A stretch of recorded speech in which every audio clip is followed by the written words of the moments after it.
Hello and welcome to a special edition of the official EFL podcast. As you can see, former Stoke and Luton manager Nathan Jones joins me in the hot seat this week. Nathan, first of all, I just want to ask, 2019 is a year. How would you sum it up for yourself personally? It's been eventful. I can say that. Obviously, from starting so high at the position where we were with Luton and so on, and I think we started it by winning sort of Manager of the Month for December, and then it was a whirlwind sort of 3 or 4 days after the FA Cup tie at Sheffield Wednesday. Came to Stoke. Sort of it's been a difficult, some tough times there. Got married in the summer, so it's been moved house. So it's been very hectic, as I said. So now we sort of end it on not quite as positive a note as we probably started the year, but it's a time to reflect and a time to sort of look back on what went well, what didn't go well, and learn from that, you know. And you've had that time off now as well, of course. You were telling me before we spoke in the interview that it's the first time off you've had since like a 16-year-old. Yeah. What's that been like for you to have that time to recover? Yeah, look, I think it's needed. It's difficult to do because I've been used to, as I said, at 16 I left school and went and signed for Cardiff City as an apprentice, and I'm now sat here at 46 and pretty much worked, every day of my life really. I've never had any time off in November and December. It's unheard of for me. So yeah, it's been tough on one hand because I'm used to working and I love working. I love my job. But I think it's been necessary because, as I said, it was quite an intense time. It's been for the last 4 years since I've been a manager, really. At Luton, we were always competing at the right end of the table. So the pressure was always to win, keep winning games. Then we came in here, we had to, into Stoke, and we had to, really sort of change a few things there. And every day was, we had to fight to do certain things. A great club, loved working for it, but we had a tough time because we didn't get the results that we probably needed. We'll talk more about Stoke later on in the podcast, but I want to get a feeling of where his football began for you. Where was the inspiration to be involved in football? Where did it begin? Obviously, a Welsh boy yourself. Look, I grew up in a mining community called Blaenrhondda in the Rhondda Valley, where a wonderful place to grow up then as a kid. Small little village, 2,000 people, under 2,000 people in the village, and a wonderful place. At a really good football field within the village, so everything was in walking distance. And quite a few footballers actually came from that area as well, didn't they? Yeah, look, we had Kerry Hughes. Well, Alan Curtis probably, one of the most famous. John Charles wasn't too far, but then people like Robert Page and Kerry Hughes came from the Rhondda Valley, and not far from me. I played against these people, or played with them. So no, I wouldn't say it's a hotbed, but there's talent in the Rhondda Valley, and I said it was a purer time then when there was no Xbox, PlayStation, Sky TV and things. What it was then was you went out and you played football, you played sport, you climbed trees and things like that. And that's what we did. And that's where you just really had a love for it. And I remember watching sort of Match of the Day and midweek sports special. Then the only live coverage of a game was the FA Cup final, and you was there from 9 o'clock and watched the coverage on the bus at the hotel and lead up, all those things. It was special, and that's what really honed my desire to go into football. What was your first footballing memory, would you say, at that time? Were you a Cardiff City fan, or? Yeah, look, you're in the valleys, you're either Cardiff or Swansea, really, where we were, and all my mates were Cardiff fans. I couldn't say that I was a Cardiff fan as such in terms of I went to the games and stuff, but you wanted the Welsh teams to do well. And then there was Newport, there was also Merthyr, that had a real good sort of grounding in non-league football, but they were big non-league clubs, So it was good. My first memories really of playing were playing for Trevor Boys Club with my mates, and just loving it. At the Boys Club, 2, 3, 4 times a week, depending on how you were training. You played with your mates, you had good competition with all your school mates.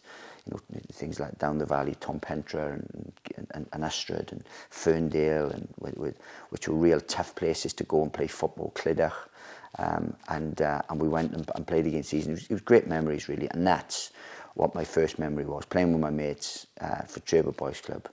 And coincidentally, the home pitch was in our village anyway. So how would you describe, at that time, how do you describe Nathan Jones as a player, as a raw footballer? Exactly what I'm like now.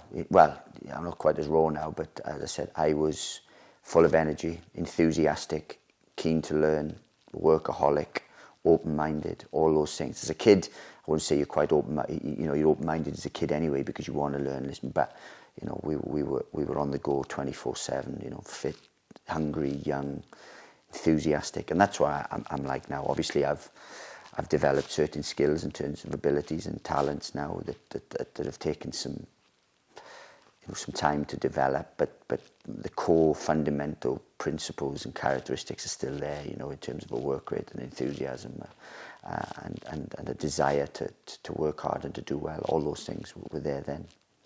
What was it like as well, you mentioned there about Cardiff signing on for them as a youngster. What was it like to get that chance to play for, an EFL club at that time, to have the opportunity to be in their youth system? A cliche, but it was a dream, when to get taken on. I mean, you called it taken on then, a YDS scheme. You got, and that's what it was. I had an opportunity to sign for Bristol City or Cardiff. And I didn't go to Cardiff because of my hometown club. I went because I met Bobby Smith. Bobby Smith told me where he'd seen me, how he wanted me to play, so on. I liked the, I liked the look of it, and I signed, and it was brilliant. It was absolutely brilliant to sign. You feel like a professional footballer. I remember Jimmy Goodfellow telling me, "You're a professional footballer. You get paid for playing football, regardless if a YDS game or whatever you are." And I never lost, never ever veered from that tag. I treated myself as a footballer. I did everything possible to become a footballer, and I loved it. And the fact that I go in every day and train and get to play football was a dream come true. But you didn't actually eventually get the chance in terms of your professional career to go at Cardiff, did you? You didn't really get that opportunity. What was it like when you were told you weren't being kept on as a professional? Well, I was. It was weird, really, because I got kept on, but it wasn't as if I got released from Cardiff. I wasn't getting in the first team, and I was kind of getting told at the minute, the reason you're not getting playing the first team is because you're not big enough. We can't gamble on a young, skinny, 5'8" winger. We can't do that. We need, it's a tough league we're in. We need bigger, stronger, and that puzzled me at the time, because I thought, well, I've been here pretty much 2.5 years, and no one's ever taken me aside and put me on a weights program and things. No one did, and everything. I did everything myself. So Robbie James, it was that, God rest his soul, was a player at Cardiff, and then went to Merthyr and was a player manager there. And he had obviously saw what I was like, and within a week of me, of him going to Merthyr, he asked me, did I want to go?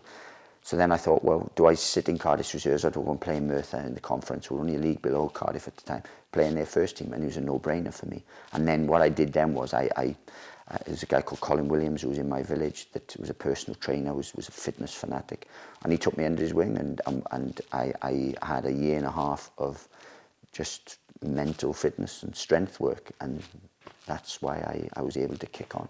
It sounds like you've always known what to do at that moment in your life, because a lot of kids at that age, teenagers, wouldn't necessarily know what path to take down, but you sound like you're pretty certain of yourself then. I had a good family upbringing, in terms of my family were amazing with me, supported me through the ups and downs, everything. My dad came to every game. My family were a loving, caring family, and they supported me. They knew I wanted to be a footballer. They gave me time to do that. There was no pressure on getting a job or anything, so they knew that I wanted to do that. And they saw how hard I worked. They saw I was out on my own up the field in the pouring rain and doing all those things. So yeah, I had a clear thing of what I wanted. I wanted to be a footballer. I just needed the guidance, really.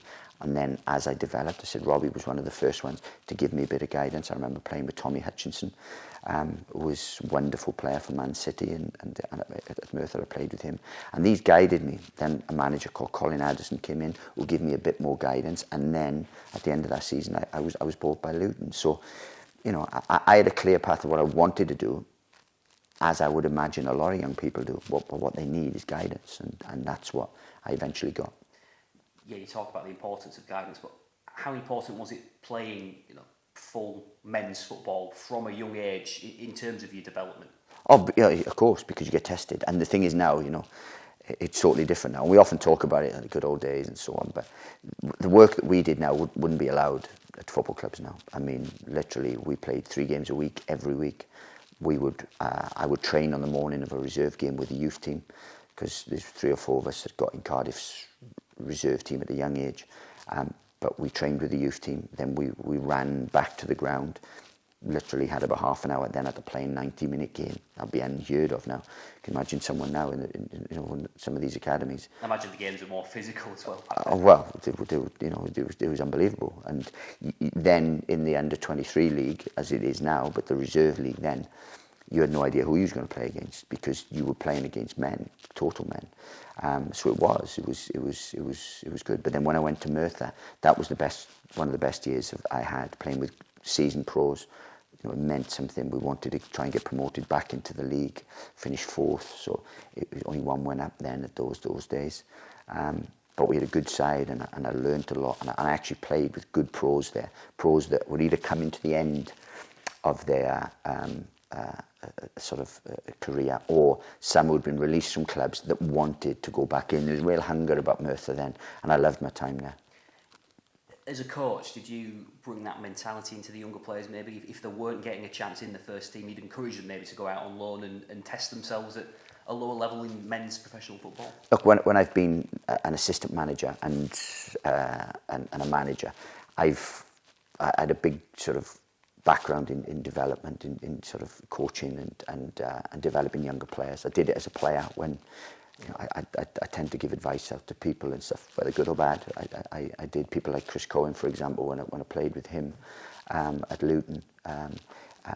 You see something in people, and you'd sort of work with them. I was still player, assistant manager when we took people like Ryan Mason and Andros Townsend, Stephen Corker, John Obika on loan, and Luke Ayling, and you tend to give those advice and try to think, look, these can have a good career here. You would have learned certain stuff, so you do. And then obviously when I was a coach and a manager, then young people need guidance. As long as they have a good attitude, they want to work hard, they have to have a certain amount of ability, otherwise they won't be at a football club. Then you can see certain things, and you give them advice. You put them on a little bit of guidance. And I said the clubs I've been at, I've always had a pathway for young players. I've made it part of my own philosophy.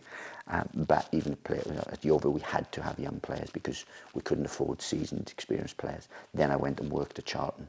At Brighton, we wanted to encourage young players. Lewis Dunn came through, Jake Foster-Karski, Solly March. All these people came through. So there was always a pathway at clubs I've been at. And then Luton, we give 18 first-team debuts. We fielded the youngest league side Luton have ever fielded away at Hartlepool. So we wanted to develop young players, and at Stoke we've given debuts, we've lowered the average age of the team and certain things. So it's always been a thing I've had in the back of my mind, that to promote younger players. It sounds like it's a real passion. But coming back to you as well, at that time, you mentioned you eventually got your chance at Luton. Just tell us how that move came about. Obviously a long way from home, from where you were originally from, of course.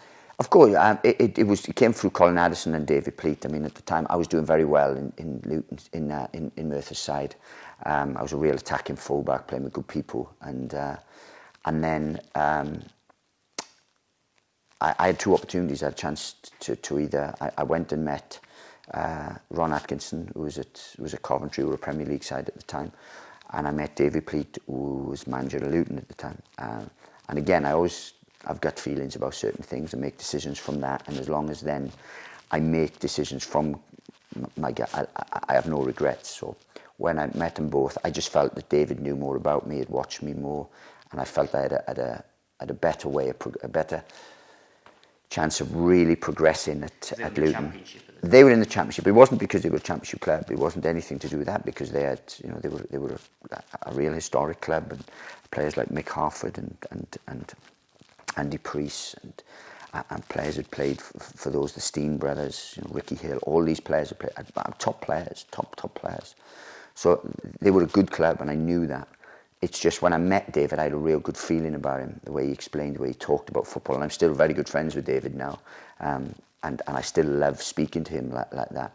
So he cajoled me into signing for them, really. And I have no regrets for that. It might have gone a different way if I'd gone to Coventry. My career might have gone a different way. But I'm very content sitting here now, even though I am where I am, you know. I've read that you said you were homesick at the time when you went to Luton. Was that actually the case? Were you Yeah. missing home? I really was. Then, of course, the coincidence is that you then moved to Spain. Spain, and it was weird because I said I signed for Luton, and within a month of me signing, David Pleat went to Sheffield Wednesday.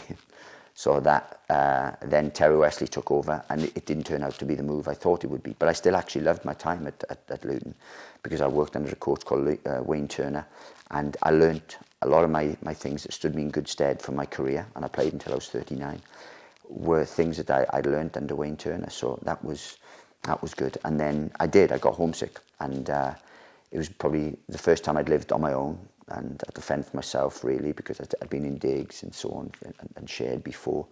But this was the first time I'd really been out on my own, and I did. And as I said, that's when you rely on your parents, and my parents were brilliant. They'd come up every weekend, or we'd meet in my auntie's, which was in Bath, which was halfway kind of. So they did a lot to get me over that. And as I said, just as I was getting over that homesickness, something came right out of the blue, you know. That move to Spain. Yeah. I want to as well focus on how would you deal with that situation as a manager now? Because you see players moving here, there, and everywhere. Obviously, everyone's a human.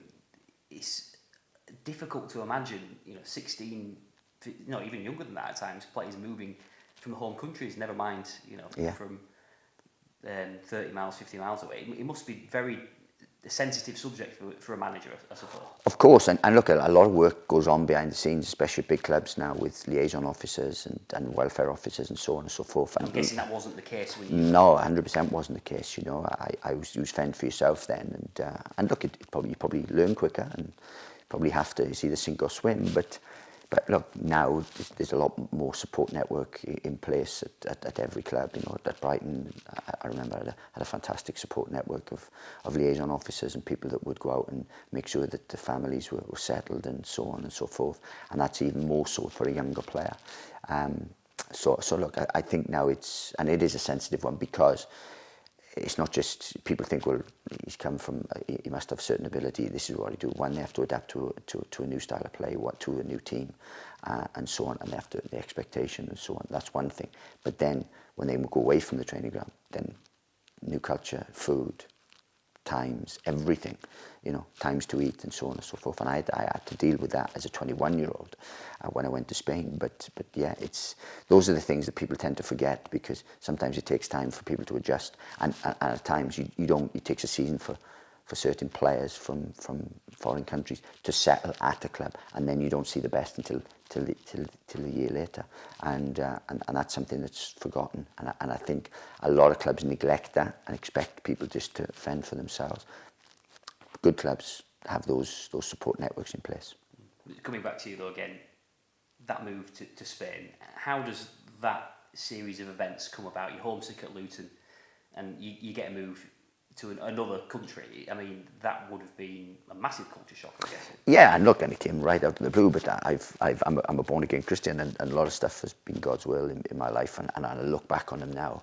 These series of events couldn't have been anything other than God's will, in my opinion, because when I'm at Luton, I'm enjoying it, even though I'm not playing, but I'm learning, I'm developing, I'm getting closer to the first team. And then out of the blue, Colin Addison gets a job, is in Spain.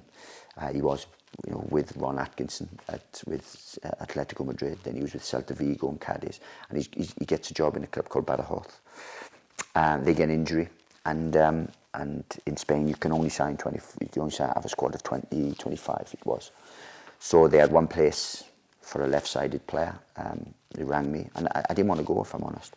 But I went in to see the manager, Terry Wesley, and he made it clear that he was prepared for me to go. He said, look, we don't want you to go, but if it's a better move for you, we won't stand in your way. So I went out for 2 weeks and had a look at it, and liked it, to be honest with you. And I wanted first-team football. That was the big thing for me. If that meant I had to to go all the way to Spain to get it, then I did. I mean, I later found out that, I had opportunity to go to Charlton, which was again a big championship club, but I was halfway through the process of going to Spain, so I was never told about that. So things could have changed if maybe that had come up. But at the time, I went there, evaluated everything, like what I saw, and it was a wonderful move, an absolute wonderful move. And I'm guessing no regrets about in terms of the culture and things you experienced there will have been important as well, I suppose. The experience was just priceless, really, for me, because I went out there. I was in a place where no one really spoke English, so I had to learn, again, sink or swim. There was no liaison officer, there was no one to give me English lessons or Spanish lessons, sorry. So I bought myself a book, I learned all the verbs off by heart. I'd then sit in the hotel lobby and speak to any and everyone I could, try to learn. Every friend I took my book and learned.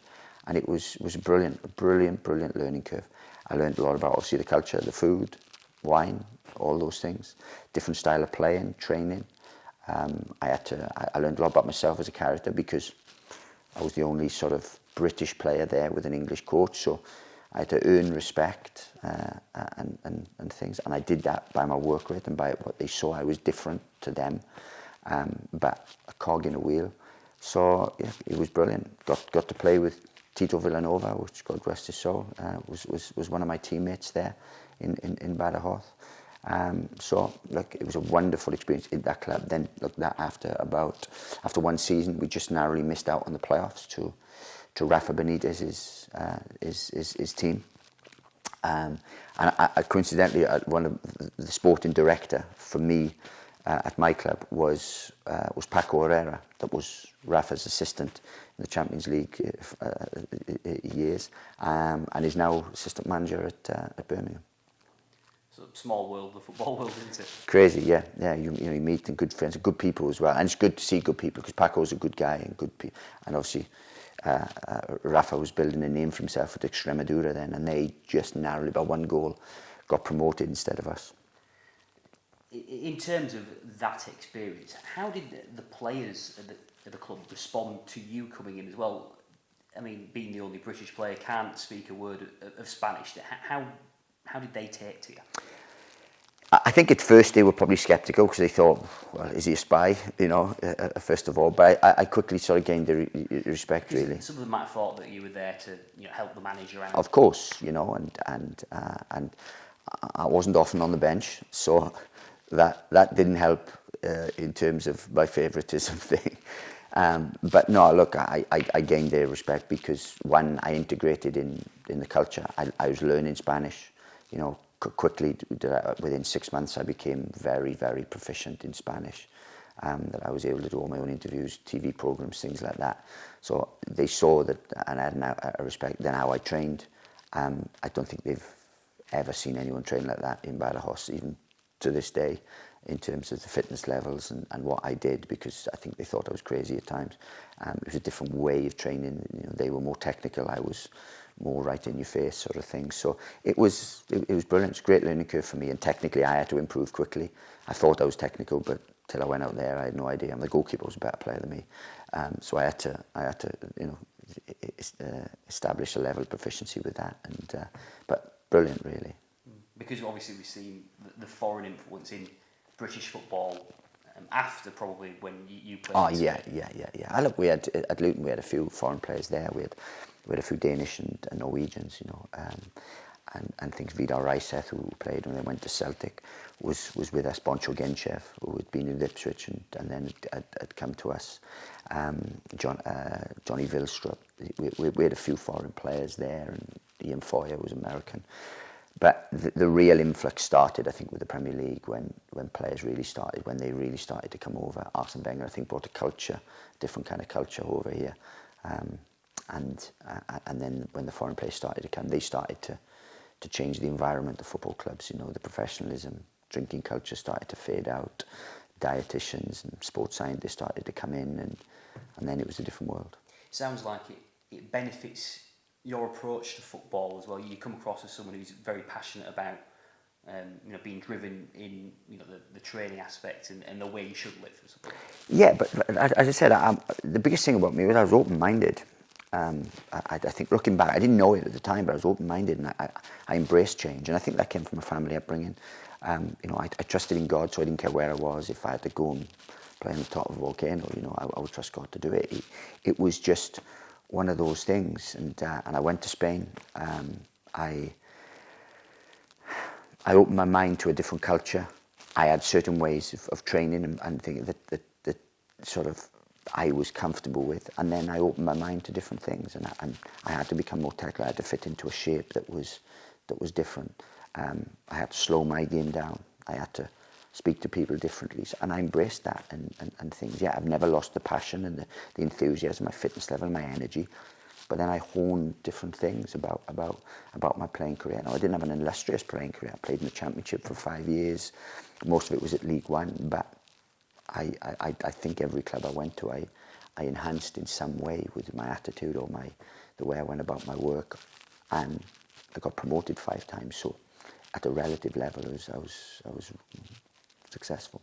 And I'm guessing you, in terms of other players who, younger players, you're not seeing it probably a bit more recently in terms of them going abroad and, getting that chance abroad.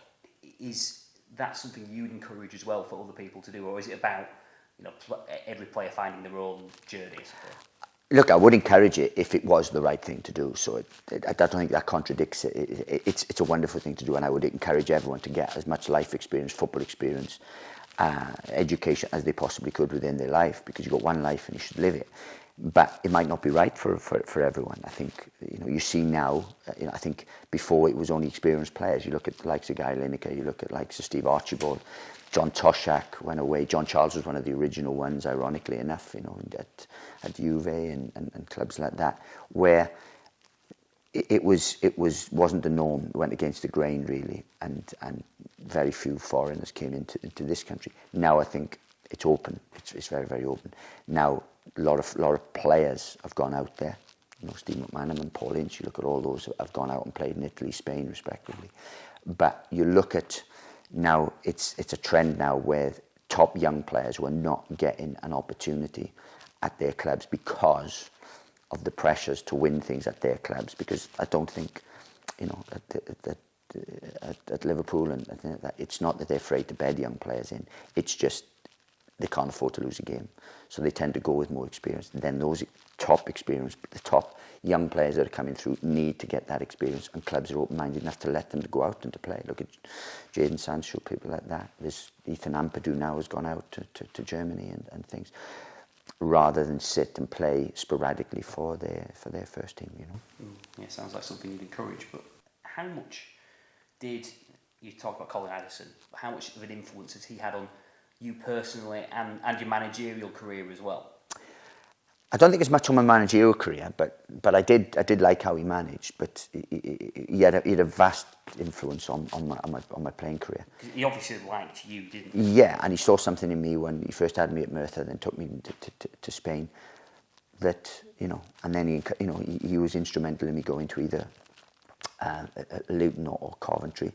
So it was, look, he's had a big effect. He was one that really gave me a start, gave me a platform, kept me grounded, because I was flying at the time, albeit in the conference, but and he kept me grounded and wanted me to work hard and never let me get above myself, because I was a young, cocky, confident young player then. And, we've kept in touch since. I saw him at West Brom the other night, and it was great to see him and catch up. And then when I went to Spain, he took a lot of, because I was playing every week, probably took a lot of stick really, and I did, because even though we hardly lost any games, and it was Badajoz' best season ever, because their expectations suddenly shifted. Anything wrong, I was the first to get it. He was second. So we honed a good friendship through that, but it taught me quite a lot, and something that I've had to endure throughout my career on one or two occasions. And you look at his career as well. You eventually managing Atletico Madrid. You can't imagine something like that nowadays. Someone going from the journey that he's got on to manage a club of that stature is quite incredible. Yeah, it is, and look, it might not happen now, because I think he was. He didn't actually do too bad there either as well. No. Him and Rakitic went over and things, and then he took over after Ron left, and So no, look, he's got, you know, a real good pedigree. He was an excellent player as well, and then a good manager, and then in his own right has had a good career here. And if you looked at him now, he doesn't look any different from what he did 20 odd years ago. It's just phenomenal how, you know, and for that enthusiasm for the game and for life, he has it. You know, he had it, and that probably then would have rubbed off on me subconsciously, I would imagine. But his biggest influence on me was in my footballing career, really, because he gave me a platform to play and to start and help me get from one level to the next. You then, of course, after your time in Spain, moved back to Southend. What was, you know, the thinking behind that move? Did you want to stay in Spain at the time, or were you, happy to go back to England? We had just got promoted in Spain, and I was offered another year to stay there, and I'd had no problem. I loved my time. I'd moved to Numancia by then, which was a club, and it hit the heights with playing against Barcelona in the Copa del Rey and things, and having 2 real good games against those and drawing at the Nou Camp. So they started to hit the headlines a bit. So they had a bit of money to spend. They came and bought me, and I actually enjoyed that more because I went into a culture that was different. Manager Antonio Gomez was methodical, absolutely regimented in everything he did. And I went with a group of players that were really together, and I learned quite a lot. I lived with 3 other players, and it was a real good time. My Spanish, obviously, I got fluent really, really quickly after that. Learned so much about the culture, played with some real good players, really sort of found my feet a little bit. And it was brilliant, and I was willing to stay in Spain, no problem. I didn't envision myself staying in Spain and doing a Michael Robinson and being there 20 odd years. I didn't imagine doing that. So I was always looking for a good opportunity to come back. As it was, Alvin Martin had just taken over Southend. They were a decent club, had good players. Mike Marsh, people like that were good players at the club. So I was offered 3 years, a contract 3 years to come back. I was offered a year to stay in Spain. I weighed up everything. I thought, well, eventually I want to come back. 3 years is good security, gives me a platform to come back at a good club. So I kind of thought, you know, that was the time. Financially, it wasn't any better move for me because Spain was good in that way. But it was just me seeing the next step in my career and thinking, well, I want to return to home soil and build something there. And this was a good platform. You, in your time there, you actually went on loan to Scarborough as well. Just tell us how that came about. I'm going to come on to a specific question about your time there in a moment. Yeah. It's quite memorable, but how did you've obviously come from Spain, had the experience there, and you've come to a club like Southend. How did you manage to move to Scarborough after that? Was it about playing football again? Of course, but I signed a 3-year contract at Southend. First year I had a good year. What I felt was a positive year. My second year wasn't as good or wasn't as productive. We were struggling as a team. After Christmas, I didn't play many games. So right on deadline day, I had 2 offers. Could have gone to Bristol Rovers with Ian Holloway, or League One, or I could have gone to Scarborough with Colin Addison as the manager in League Two. Now, I didn't envisage signing for either one of them because I wanted to stay at Southend, and Alvin was struggling at the time. So I didn't know what happened. I had another year left after that season. So I just went to go and play football with someone I knew, just to get games, because it had been a tough time not playing and being in and out at Southend and so on. I wasn't enjoying it. So I just went. Colin asked me, he said, look, we're a good side. Since we've come in, we're playoff form. They've had a really poor first half of the season. When Colin came in, and he said they're a good group. So I thought, yeah. So I locked my flat. I packed up my flat, went to Scarborough, and spent 8 weeks in Scarborough, and absolutely loved it. Apart from the last hour of my stint there, I absolutely loved it there, and it was good. And I said, without being disrespectful, I had no intention of signing for Scarborough. I had no intention of signing for Bristol Rovers at the time. I wanted to stay at Southend, so this was a means to an end to get me to the end of the season, play games and so on, and yeah. And that last hour, yeah, it was some last hour. Jimmy Glass obviously scoring that incredible goal, goalkeeper for Carlisle in the last minute against Plymouth at the time. What was your memories of that day? Obviously you weren't involved in that match, but that match had the significant impact on your game as well? Yeah, it was weird really because we were, there was only one went down then, and Scarborough had been bottom of the league until Colin came in considerably, and then Colin came in and had playoff form from the time he came in to the last game of the season, and it was strange. We made up ground, and then I think it was either 2 or 3 games from the end. It might be 2 games from the end.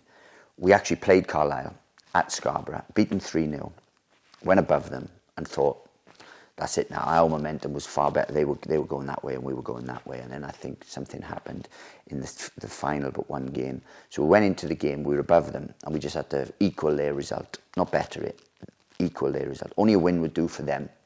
And we had to equal their result. And it was weird. We had played Peterborough, which was a tough game because they were already in the playoffs, and they had Matthew Etherington, they had Simon Davis playing for those, Barry Fry was in charge. I remember the game, I think we were 1-0 down, I think. We then equalised, we went 2-1 up, and then they equalised. And then I came off on about 65 minutes, and the game petered out, our game. Carlisle were drawing, we were drawing, we'd stayed up. Our game finished, and the whole place erupted. The whole place erupted. There was champagne getting popped, everything. And I walked off into this, and I just had an eerie feeling. And he went into the change room, and I had an eerie feeling. Players started to filter in because the game hadn't started. It was 7 minutes of injury time, I think, at Carlisle. And I had an eerie feeling that something was going to happen. You know, you're just sitting there thinking, we shouldn't be celebrating, it shouldn't be this. And lo and behold, it happened. And then the whole place just deflated and just went. And it was sombre, really, really sombre. I got changed as quickly as I went and seen as many people as I could. And my girlfriend was with me at the time. And we just went off at a night in Scarborough. And I've never been back, ironically. But tough, just a tough thing. But I don't know what it was, fate or whatever, but as soon as that whistle went, you just had a feeling that something was going to happen. As soon as you found out, I remember someone telling me they're playing 7 minutes of injury time. Yeah, unbelievable.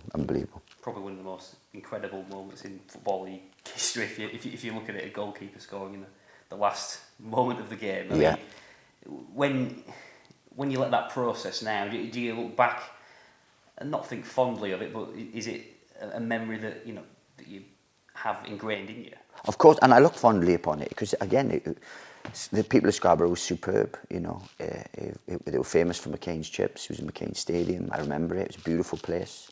There was a programme on the other day with Jason Manford called Scarborough, and it brought back real good memories for me. And I loved my time there. And it was a good group. I played with some wonderful players. I played with Derek Mountjoy, played with Tony Parks, Jamie Hoyland, who had fantastic careers, but were at the end of the career come and play, Gary Porter. And there was some wonderful players there. And we had a good team spirit, and we had good results. If they hadn't had such a woeful start up to January, I think it was, or December, it would have been a successful team, that, because they had playoff form. And I went in, so my time there was playoff form, so I only look at it fondly, apart from literally that last hour, because from the time I came off the pitch on 90 minutes to the time that I left the ground, which was an hour after saying goodbye, that was a horrible feeling. And then suddenly, you don't forget it, but it wasn't then my issue, because the next morning I was ringing Alan Little, who had replaced Alvin Martin at the time, saying, "Hi, I'm Nathan Jones, I've got another year, I'll come back. What do you want me to do?" And he said, "Just turn up for pre-season." Suddenly, your focus switches to going on holiday and coming back for Southend. I'm guessing it wasn't as easy for some of the players who were at Scarborough at the time, obviously. Of course, some probably retired, some went in non-league. Scarborough went in non-league. The club's never recovered. I don't think. I actually did, yeah, because Russell Slade went there, and who I played under at yours. So, yeah. Eventually, I think they had to reform, didn't they? They had to reform, but under Russell, they did. He did well with them. So, yeah, it was, and that's football. And you talked about you went back to Southend. I think you won Player of the Year in your final season. Yeah, ironically, I had my best year under Alan Little. I had my absolute best year. I won all Player of the Years. I felt one of the most productive I've ever felt. I really felt part of the team. I knew I had to fight, because if I'd been out of contract after that second year, he wouldn't have renewed it, because he didn't really know me. So I went in, I like playing under Alan Little. He brought a lot of Northern boys who I got on with very well, Mark Tinkler, people like that. And it was a good group, a real good group. It's quite a social group as well, to be fair. So we liked the night out at the right time. So we had a good side then. And obviously you eventually move on to Brighton, of course. Was that the most successful time of your career for you personally as well? Obviously, all the promotions. Yeah, I would say so. As I said, I enjoyed certain years.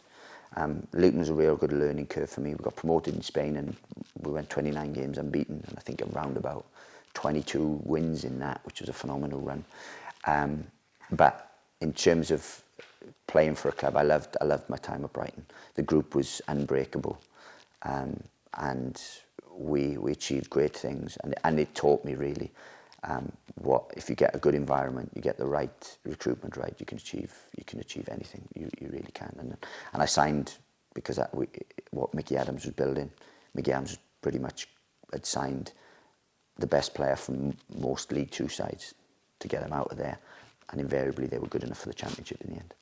And you experienced obviously the sensation of a playoff final win. What was that whole experience like? Obviously it was at the Millennium Stadium then as well. Just tell us, as a Welshman as well, what was the sense of pride like coming through a match of that importance? Everything about the whole experience was one of the greatest I've had in my life, and I was very fortunate enough that my best mate Ben Roberts, who's the goalkeeping coach now at Brighton, and me and him, he opened my eyes to quite a lot of stuff in terms of travelling and things, and you know, we started to get a little bit more philosophical as we got older, and we had a great journey that year. Socially, we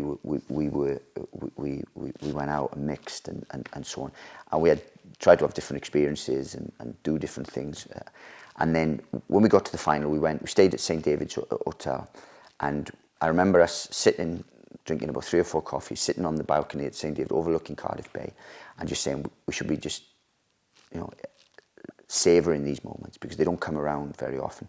And I was able, in everything, to enjoy just the whole experience, from going down there, from training at Cardiff University, which was my city, from going down, walking around the bay and showing the new development to a few of the players and so on, to eating and going to the rooms, sitting listening to music on a speaker and just chatting through stuff and things, and then going to bed late, getting up in the morning, and then from that moment when we got on the bus, it's better than any player final I've ever seen, because they bring you in from 2 different sides of the city. So Bristol were obviously the finalists, the favourites, the more illustrious players. They came in from one side of the city. We came in from this side of the city, and all we could see was blue and white, and it just goosebumps. It's one of the only times I've really had just unbelievable goosebumps. But it happened so many times that day, and we got to the change room, we got out onto the pitch, and fans were already there. I remember Fatboy Slim's Right Here, Right Now was playing when we were warming up, and that song means so much to me now.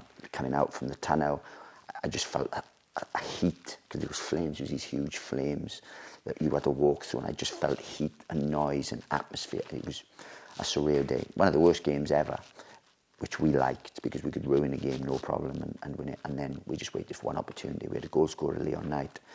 We got a penalty, Leon Knight tucked it away, and the game's never been shown, I don't think, on anything, because it's not one of those memorable ones, but for you, brilliant for us. But the whole experience was brilliant. I was able to savour every single part of it, and I got to the final, and I captained Yeovil in the player final, and it wasn't the same experience. From start to finish, it wasn't the same experience. In a way, is that the best experience in football, do you think? In a playoff final, it's so all or nothing, isn't it? I suppose there's no better way to go up, really. No, for that, just sort of sense of euphoria. Yes, sense of euphoria, for that for that momentary sense of euphoria. It kind of is, but you always say we won the league twice with Brighton, got promoted, and we always watched the playoff final from Marbella, and we always thought it's the best. It's not the best way to go up because we're already here. We guaranteed it. But then when you do get promoted through the playoff, you think, oh wow, it's a great way to do it. So yeah, for that momentary feeling of euphoria. It's like a cup final and so on, but it means so much because when you win a cup, you just win a cup. But when you get promoted from the play, you're going on to another level, if you like. So it's something you're not going to you haven't experienced. You haven't experienced that season, right? And you're gonna, you felt like you've really achieved something because you've gone to another level. That's probably what it is. I think I've read somewhere as well that your mother actually didn't go to the match. No. Can you just explain the situation around that? Well, obviously we're a Christian family, and she, on the Sabbath day, she thinks it's for the Lord and nothing else. So I think she spent the whole afternoon praying. Praying for you to win. Yeah, well, God willing, yeah, and stuff. So I look at, even up to 16, I never played football on a Sunday. I was a little bit like Chariots of Fire, and I didn't do anything on a Sunday. I quickly realised that I was going to have to if I wanted to be a footballer. So my mum gave me the opportunity, and I said, look, if God wants me to be a footballer, I'm going to play. I'm going to play on a Sunday, and I did, and I have.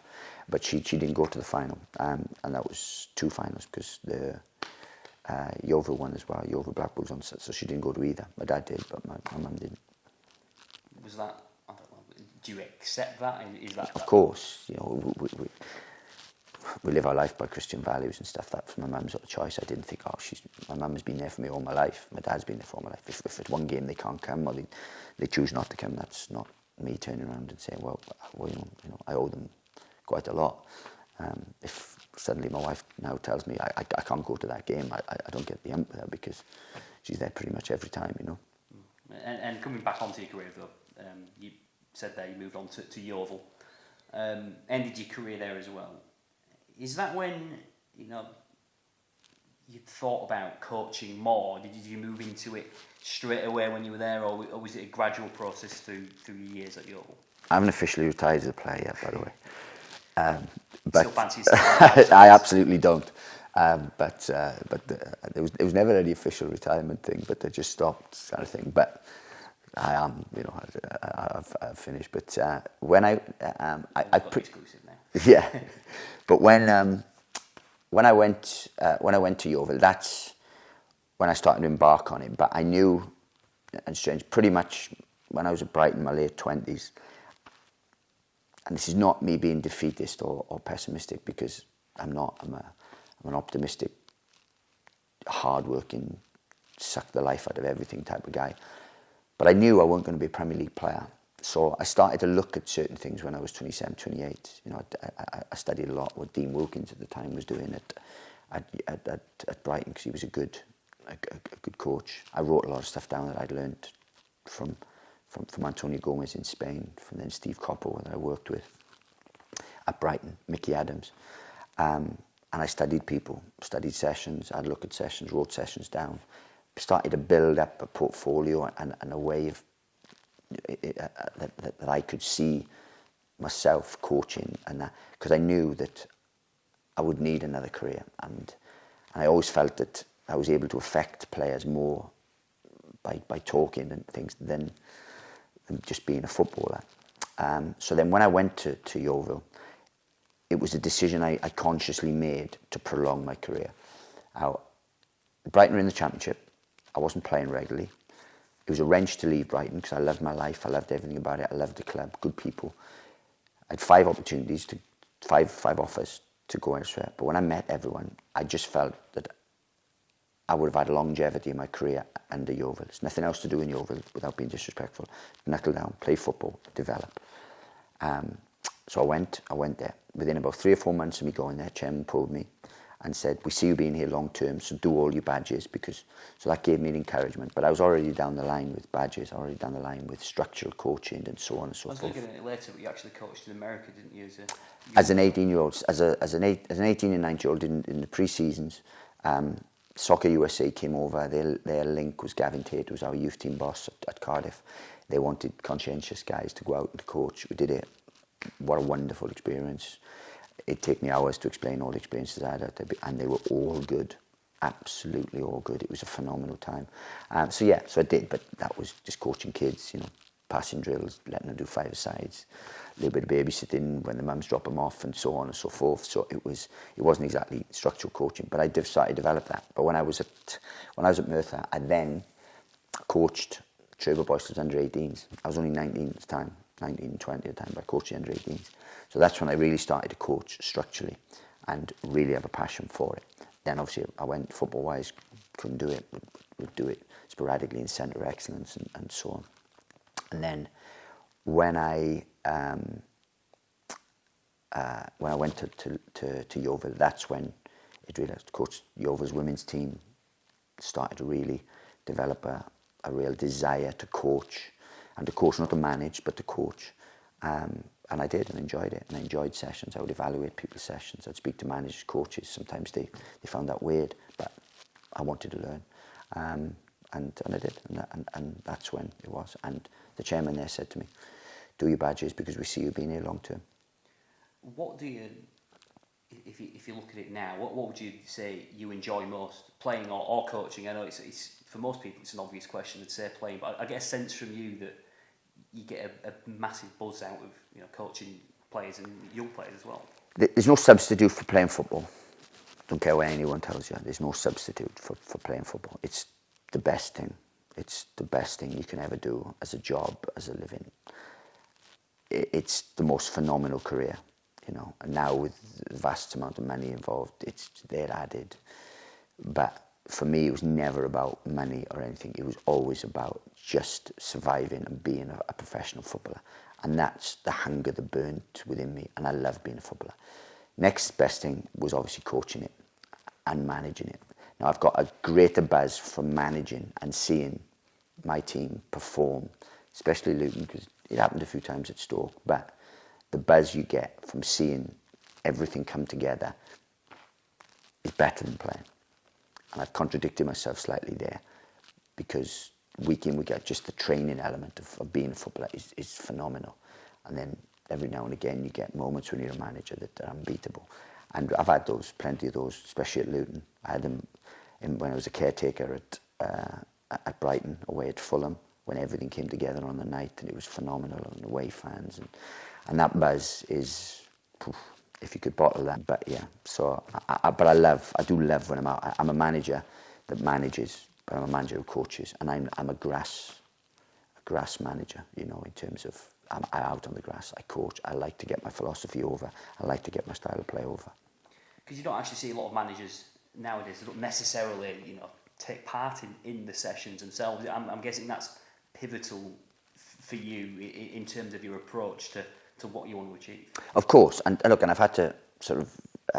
Because you'll have experienced managers who don't take part in the sessions as well. Yeah, and I've experienced managers, and people like Chris Hughton is very hands-on, and it was a big thing for him to allow me to do a lot of sessions, and I was very proud of that. But so I've been the end of sort of both ends of that scale. For me as a manager, I'm very hands-on. I like to coach. I love coaching. For me, that's my strength. So why wouldn't I do it? Then man management and so on, all those things come. But my strength for me is my coaching ability, or I believe. So I like to do that. What I've had to learn is I can't take everything, because you can't as a manager, especially the higher you go. You haven't got the time to take everything. So then you get good people around you trust, get into routines and processes where they do a lot of the nitty-gritty and the supplementary stuff. And then now what I do is I just tend to take the real structural, tactical elements of each training session, and then I feel I can have more impact then. Do you, as a manager, you feel sometimes you find it hard to, I know it's one of those jobs where, I suppose it's a vocation, not a job, you're constantly working 24/7, but do you find it hard to sort of let things go and delegate things out? I'm learning to do that, because, as I said, you need good people. You can't do everything. So what I try to do is get as many good people around me that are able to do their job very, very well, which takes the pressure off me. I've got I've travelled from Luton to Stoke with 3 other people that are a good team that complement each other well, that we believe do good work. So that's been the case. Moving forward, we evaluate everything. But it's been a good team effort. Now, if when I first went into Luton, for example, without being disrespectful, there was an analyst there that needed education, how we worked. So I would do half his job as well, and while educating him, and then we educated him further and further, and then suddenly he's now a phenomenal analyst, which saves you time. So you have to delegate because you can't do everything. If you try to do everything, you'll fail. And as I said, what I try to do is get people in that are very good at what they do, so that it means you can concentrate on what you're good at, really. And you talked about, your strength being your coaching. You obviously spent a lot of time in your time at Yeovil as well, but then moving on, being an assistant, being a first team coach before you actually stepped up to being a manager.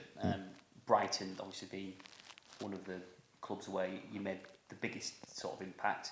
What was it like for you when you had the chance to work with Oscar Garcia at that time? I'm guessing he gave you a big responsibility because of the language barrier as well. Yeah, look, initially I was at Yeovil, and then Gary Johnson sort of took over from Kerry Skiverton, so we all went down one in the pecking order, if you like. And I could see that there was no room for me developing there. It was a side that was surviving and wanted to do as well as they could. But I wasn't learning anything there. So selfishly, you could say, but I also realised that there was a lot of coaches there, and I was getting paid for a player and an assistant manager. So we came to an agreement, and I ended up going to Charlton, where I was able to work under Paul Hart, which was massive work, and Chris Powell as well, which was beneficial for me, and I loved working with Chris. But I was also able to test a lot of my own theories and philosophies and so on. I stuck to the protocol and everything that Charlton had with how they played. And it was probably one of the best years I've ever had in terms of development and for me to search my soul and to see if I could handle decision making in games and so on and so forth, all in development football. We had a fantastic year, wonderful, won everything we could. And I really did learn, and I met good people. Paul Hart, who is one of my closest and probably one of my biggest influences in my career. As you said, Chris gave me a real, I wouldn't say free rein, but enough of a free sort of working environment that I could do great work. And I've never thanked him enough probably for that, because to work under a manager who allowed the development coach that much freedom was something I'll never forget. And then I was quite happy to stay another year. They had just offered me another year an improved contract, really, to stay at Charlton when the Brighton thing came up. Now, I'd always known that Brighton would have liked to bring me back in something because of the relationship I had with them there. They saw that I was a good coach, and they sounded me out when Russell Slade was manager of Brighton. So I knew that in the background there might have been opportunities sometime throughout my career. And then obviously they brought in a Spanish head coach. They needed someone with a language barrier. He did speak good English, or spoke English, but wanted someone so that he never ever made a mistake. He wanted someone who could coach, and he wanted someone that knew the club. So I ticked every box, and I had an opportunity to go back, and it was brilliant. Big championship club, got to the playoffs that year. Worked under Oscar. He had a certain kind of philosophy. He gave me as big a reign as I possibly could have as an assistant. I took every bit of the coaching and really loved it and enjoyed it, and yeah, it was phenomenal. And I said I had a wonderful time there. And as well as that, the club obviously changed massively, didn't it, in that period where you weren't there. A very ambitious club. And could you see that at the time when you were there? Could you see how the club was going to develop? Not when I was there as a player. When I returned, but what they always had ambitions, because when I started in 2000, they were trying to get a new stadium. It just took them 12 years to get through red tape, which is phenomenal. So I knew they always wanted a big stadium because they had big ambitions, the Bloom family and so on, and Dick Knight, who was there at the time. But then they started to get planning permission, started to build it. They employed Gus Poyet, who changed the environment and the culture there. He started to implement a Brighton way of playing, a philosophy. And he did revolutionary work, a real good work there. He left, so then they wanted someone along the lines of Gus Poyet, and that's why they brought in Oscar. So to continue that philosophy, and they've pretty much stuck to that. Slightly veered from it with Chris, because Chris was a safe pair of hands that were pretty much going to guarantee they got up, because that's what Chris does. But they've had a philosophy there that that has been an open, expansive, free-flowing type of thing, and that's what they did. So you knew that they were going to go on because eventually they were going to get up because the ambition of the chairman with his business and what he puts into the club as a fan and as everything is phenomenal. Then they employed people like Paul Barber, who took the club a little bit to the next level because of, he was used to working Tottenham, FA, England and things, and he added another dimension to the club. And then he said they had new training ground, new everything. Added people like Dan Ashworth now, and look, you see him now, and they're an established Premier League club. Yeah, they certainly are flying. And I want to touch on as well, you had a brief experience as well working with the England setup, didn't you? What was that like for you at the time? It was with Gareth Southgate, but with the under-21s, of course. Oh, it was a great experience. I appreciate Gareth. I'd got to know Gareth quite well through, we'd had Solly March and Jake Foster-Carsty in the England setup. I had my dealings with him, and he knew about me as coaching wise, and he invited me in the lead up to the under 21 World Cup or European Championships. He was actually in Prague. And I was very grateful for him opening up the doors for me and letting me come in, take some sessions, see everything they did. I worked when Steve Holland wasn't there, and then when Steve Holland came in, I was able to observe Steve working. He was a phenomenal coach as well, and it was brilliant. And I got to work with some real good players, actually. Players that I inherited: Saido Berahino, Jack Butland, as well as a lot of Harry Kane, people like that. There was a phenomenal team, a real good, and it was a wonderful experience, an experience I'll never forget. And we talked about the coaching specifically quite a lot. But did you always have the feeling that you were going to be a manager then? Because you said, like you say, passion more is sort of for coaching in a way, isn't it? Yeah, I never at Yeovil I never really wanted to be a manager, but I wanted to be as top level as I possibly could. I knew I had a certain way about me, and people spoke very well at me, and that was probably not getting its maximum sort of fulfillment at Yeovil for whatever reason. And I don't mean to be disrespectful for that, I didn't. So that's when I went to Charlton to do that. And then at Charlton, I spoke closely to Paul Hart, and I then obviously took the under-21 team, and we were top of the league. We were very successful, the way we played, the way we set up, and there was a lot of people sort of speaking about me and so on. And then I got an approach from a League One club, would I want to be their manager? So I spoke to Paul Hart, and he said, look, it's not the time for you yet. Learn, develop, you will get those opportunities. So I was grateful for the call and so on, but never took the opportunity.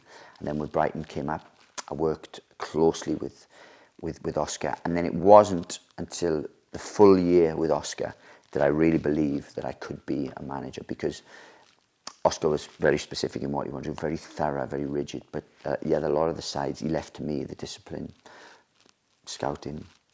I dealt with a lot with the board and things like that, and helped him with decision making. So he gave me a lot of a lot of responsibility, and then I kind of sort of said, yeah, I think this is something I could do now. But I was at a great club with Brighton, and Brighton asked me, said, what do you want to do? I said, I want to go into management. So they said, well, okay, we're going to go through an interview process now for the new manager. Go through the process. You'll be candidate number 5. You're not going to get the job, but go through the process. We will treat you right. So I prepared a process. I went through the process. The external agency came in, Paul Barber, Tony Bloom, and the feedback I got was excellent. They were surprised at what level I was at. They wanted to keep me at the club, so the new manager they recruited had to work with me. So I think that was a prerequisite, that I came with the job. And Sammy Hippier came in, and I was very close to Sammy, and I learned, again, from Sammy, learned a lot. When Sammy then left, they came and said, this is your opportunity. Go and take this opportunity. So I took over for 2 games. Club was in the bottom 3, struggling. I was there for 10 days with 2 games.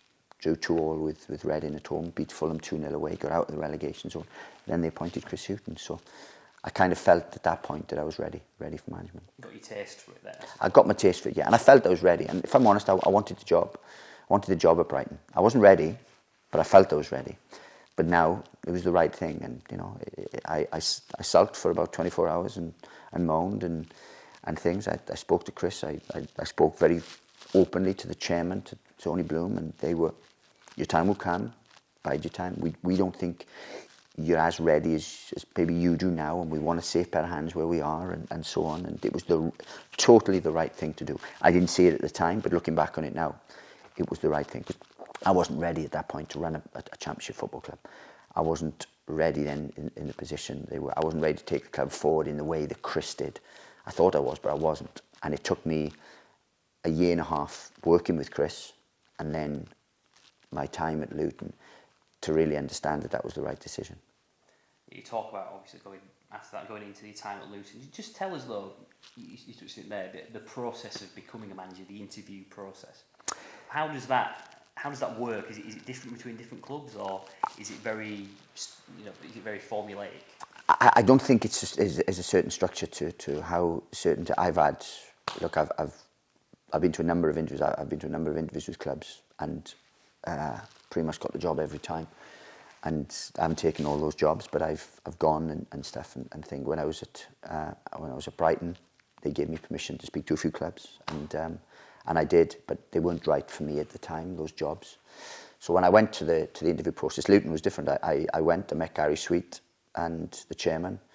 I had an informal meeting where I presented stuff to them. I think that made a big impression on them. I then had to meet a guy called Paul Ballantyne up in London, who was a banker, who was one of the heavy investors. Met him, did pretty much the same thing for him. And then I had to go to Luton and I presented to all the board and to about 10 people. And finally was offered the job at the end of the meeting.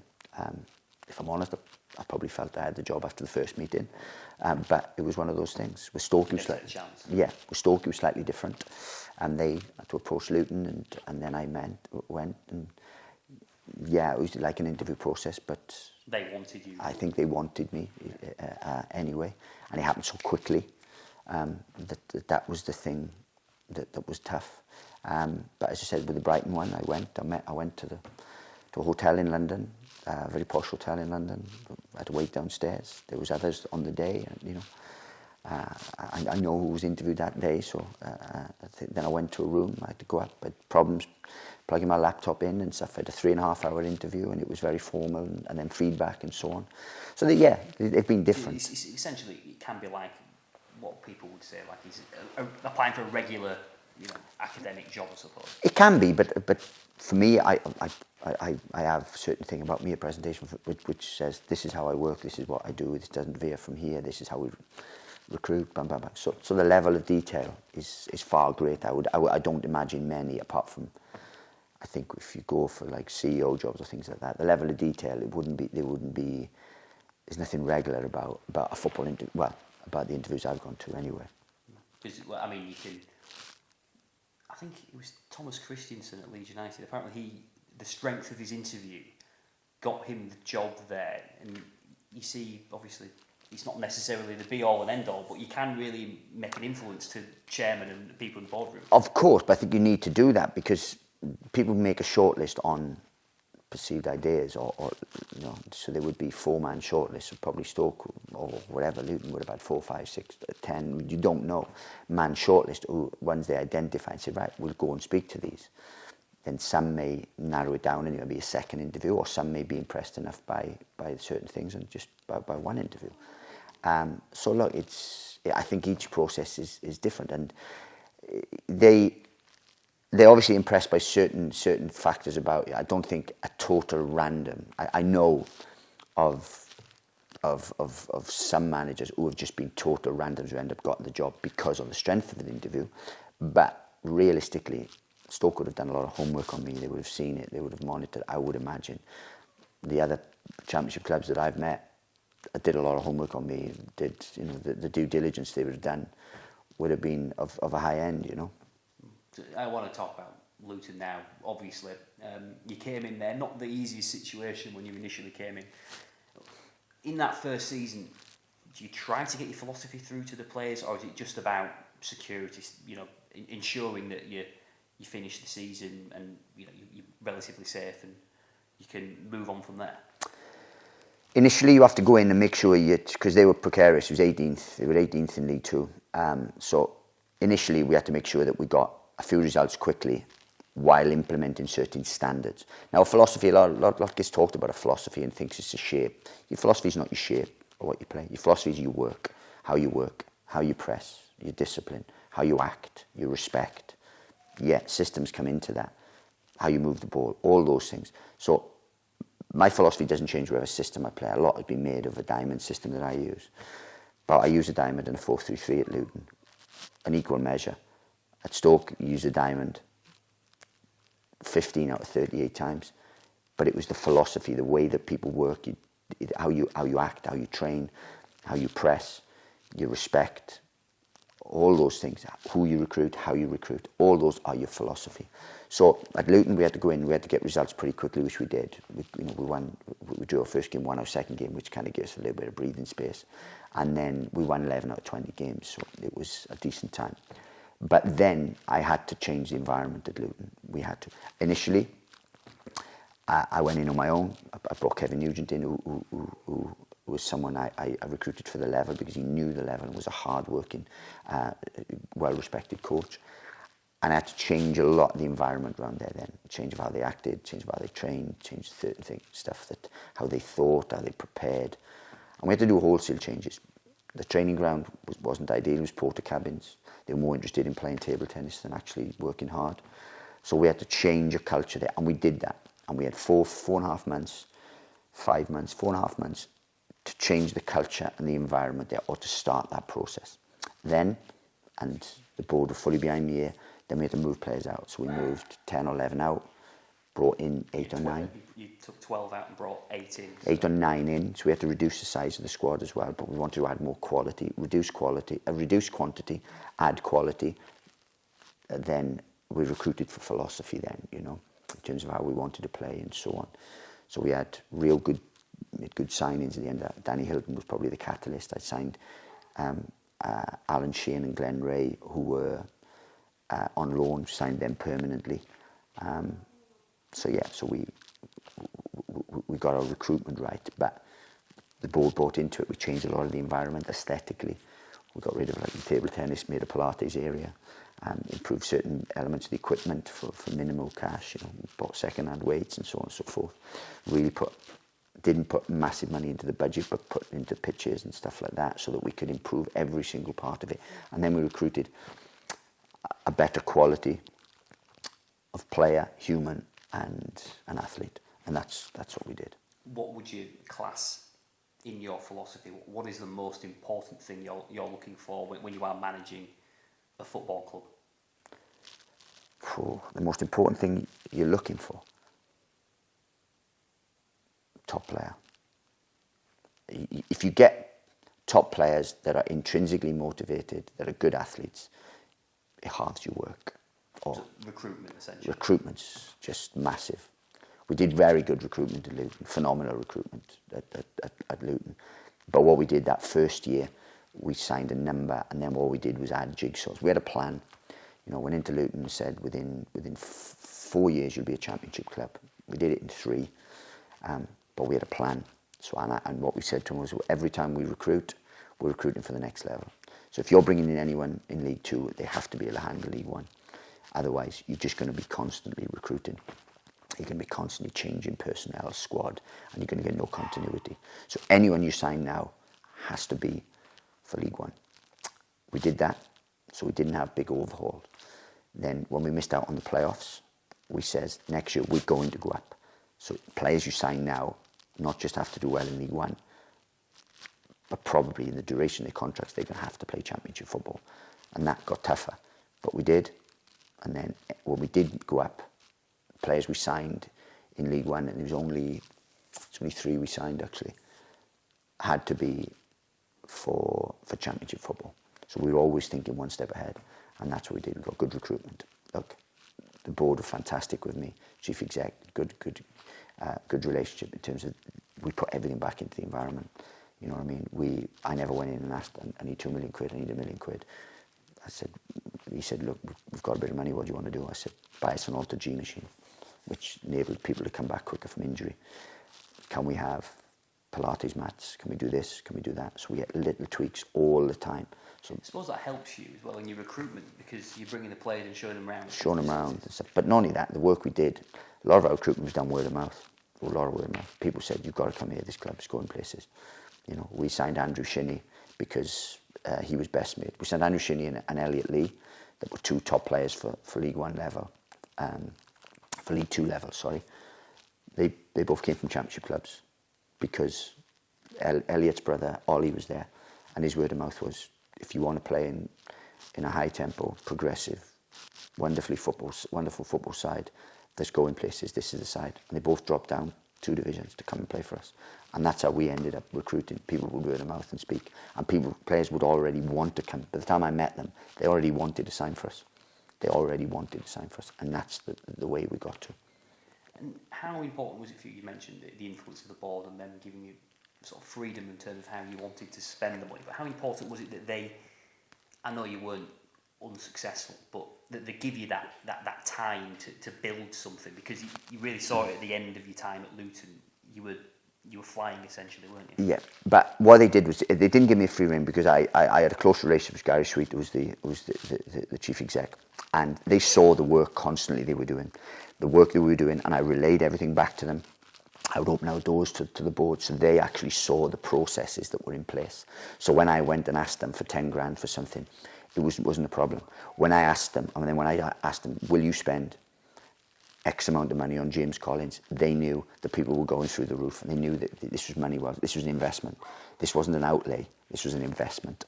And that's what they did constantly, because we were turning down offers. We were selling Cameron McGeehan, selling Isaac Vassell, Jack Marriott. We were getting bids for players from championship clubs, top championship clubs, that would eventually, they were going to be Premier League players, these. And they saw the processes. So they didn't give me a free rein. I had to show them the work we did. They bought massively into that and then trusted me. And I think we repaid them. But it was a combination of both. They wanted to do well. They trusted the manager. The manager had processes in place that were working. So then they allowed us to do that, and it was a great relationship.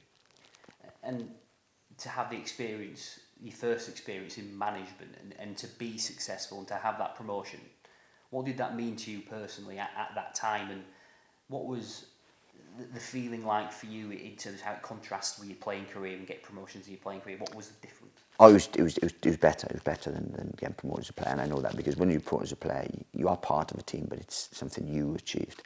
When we got promoted at Luton, because we missed out on the playoffs the year before, and the biggest feeling for me was relief and a real justification, really, because we played a certain way, differently to a lot of teams, you know, and we were asking our players to do something, and we narrowly missed out on the playoffs the year before. Through circumstance, and then the next year we went and we felt we were the best team in the league. Even though Accrington won it, and I don't mean to be disrespectful, we were a wonderful side, and we knew that we were going to do very well the league above because of how we had done.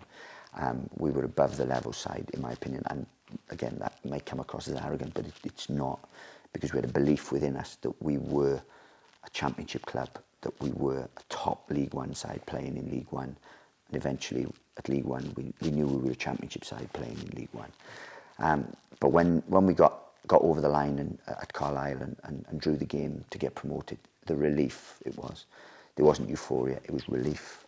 And I remember the relief, FaceTiming my wife, who was my fiancée at the time, and then getting on the bus and just sitting there and I didn't drink much on the bus, but a glass, and just looking around you, the players, that they were going mental, and it was just a culmination of 2.5 years' work to be where we were, and a justification of how we played, how we recruited, how we went about it, all the tough decisions we had to make, all the problems that we had and had come through. It was a great feeling.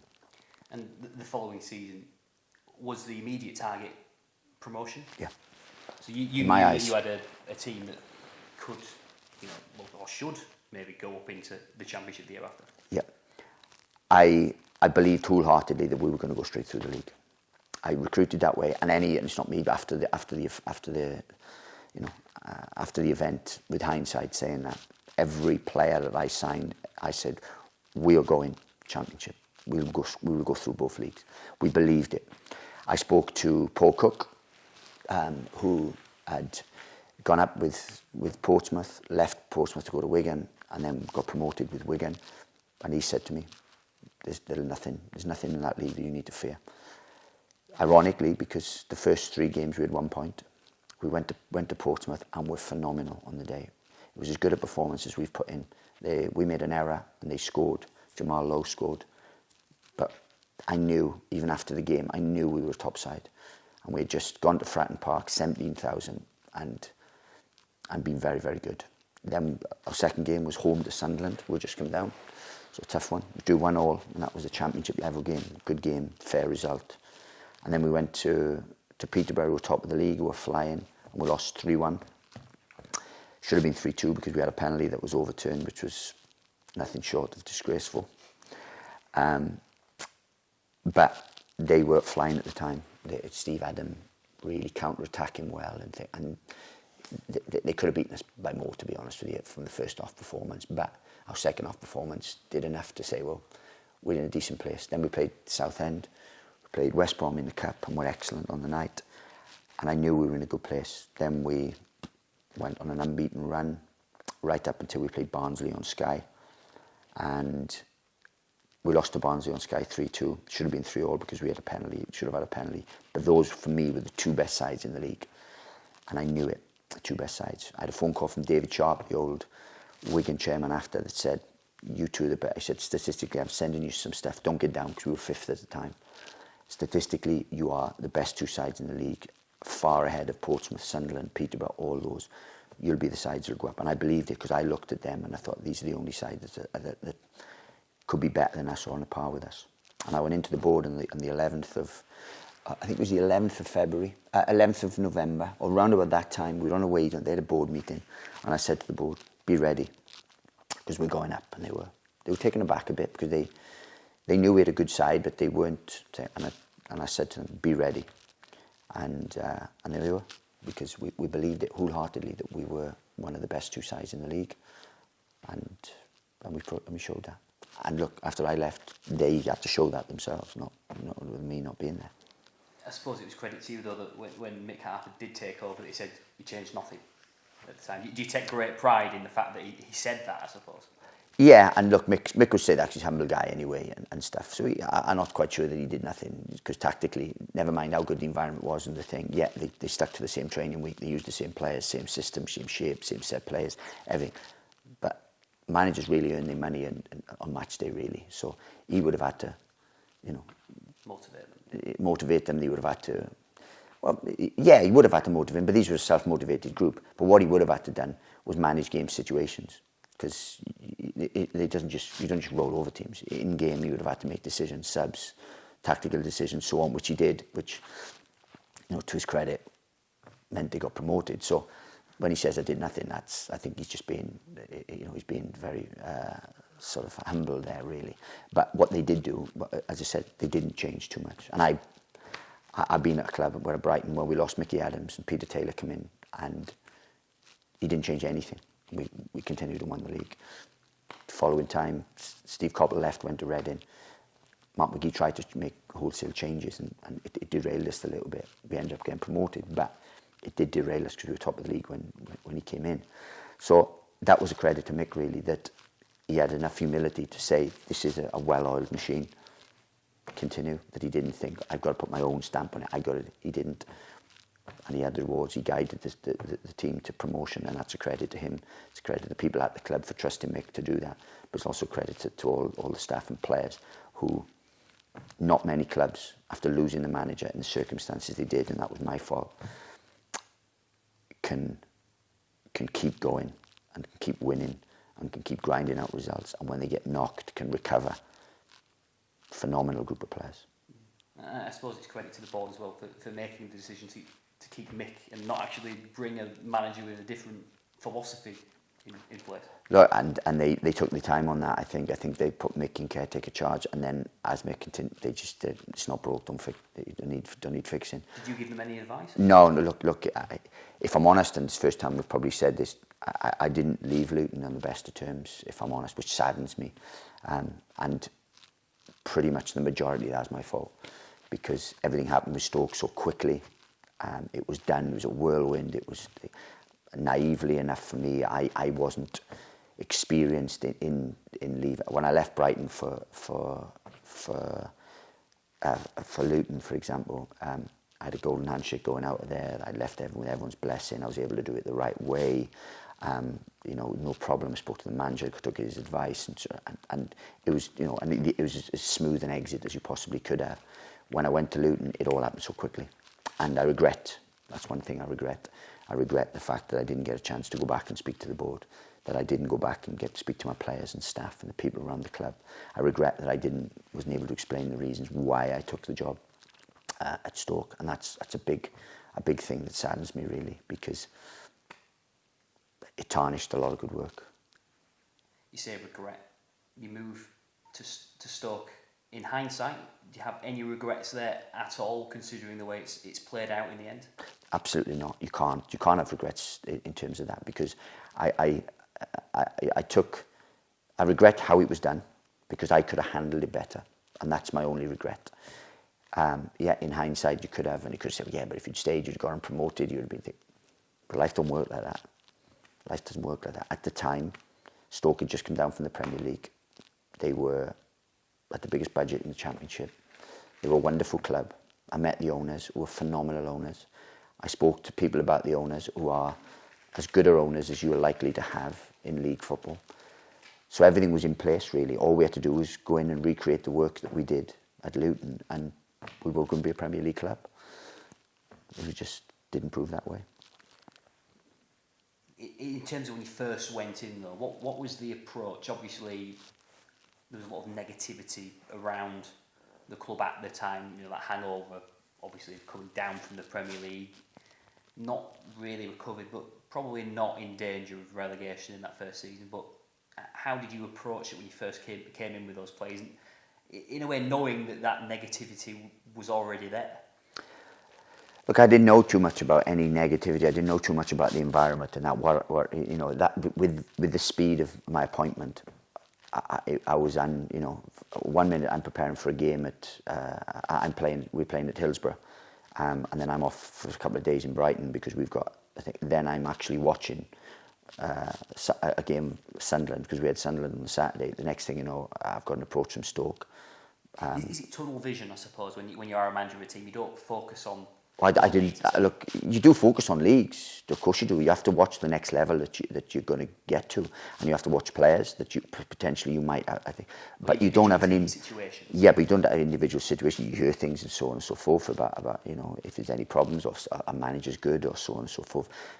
But you never know the details. And from the outside, Stoke looked like they were a side got down from the Premier League, had a wonderful squad that were probably slightly underachieving. But you don't know the situation. So when I went in, I didn't know everything about the club that I probably should have known. But I doubt that it would have actually changed my decision anyway, because what we saw with Stoke was an opportunity to take a wonderful football club back to the Premier League.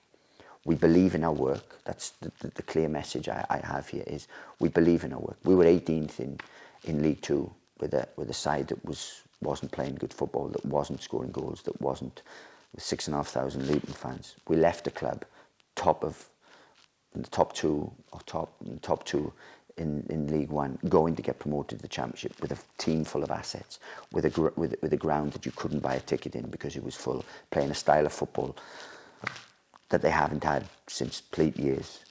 So we believed we could do good work. We believed not quite that we could change the world, but we could go in and do good work at Stoke. As it was, it proved more difficult than what we imagined. What were your expectations going into the job from a target's perspective? Was it you had to get promotion, you had to be in contention, not maybe the first year, but the second year you had to go up? I fully expect us to go in and have a massive impact and be challenging for promotion in the first 6 months. That's what I expected us to do. So you expected to have... I expected to go in, and when I saw the squad and seen the work that we did with our group of players at Luton, and the work I'd done at Brighton, and the work I'd done with my Charlton group, and the work I had done And knowing the environment that we tried to create and how professional it is, I thought that we would make an impact and go in. And we didn't. And that was a big learning curve for me. So in the summer, we recruited. We changed a bit of personnel and recruited, and felt that we had solved a lot of the problems within the club. We made big changes with the environment and the culture. And we felt, to be honest with you, we were a little bit unlucky. We made errors. Statistically, we were a very good side, or a really good side. It's just something conspired in each game and lots of games to go against us. A bit of bad luck, errors, missed chances. And ultimately, we didn't get the results. I got enough time, to be honest with you. I should have got better results.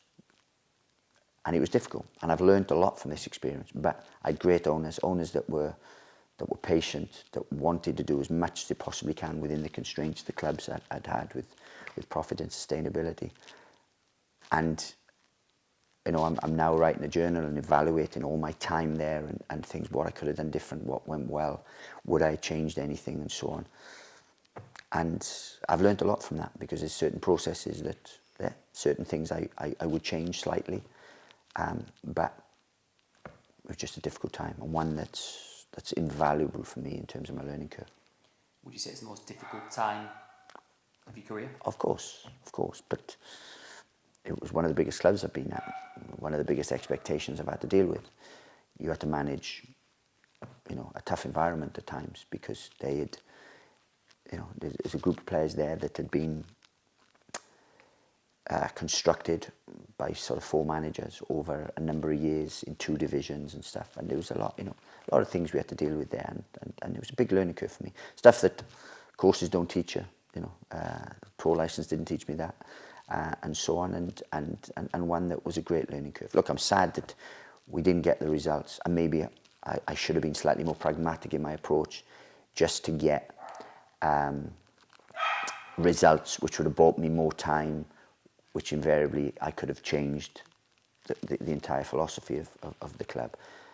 But I wasn't able to do that sporadically. We got some wonderful results, and ironically, we actually got results against the biggest sides in the league, the Leedses and Fulhams and Swanseas and people like that. We got better results against those, ironically, Nottingham Forest and things.